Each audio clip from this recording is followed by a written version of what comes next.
Reshta, I think I'm in love with you. I know. ఇంత worst and సింపుల్గా ఎవరూ propose చేయరు. But I felt like sharing my feelings with you. ఇది ఇప్పుడు చెప్పినా, కొంచెం టైం తీసుకొని బాగా చెప్పినా మ్యాటర్ ఇస్ ద సేమ్ అనిపించింది. But it's up to you. ఏదో మిస్ అవుతుంది.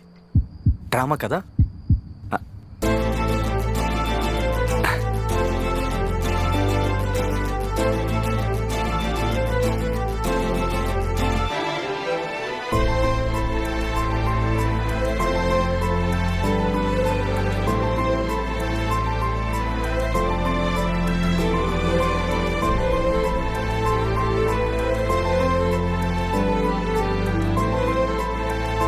ఇప్పుడు సరిపోయిందా డ్రామా?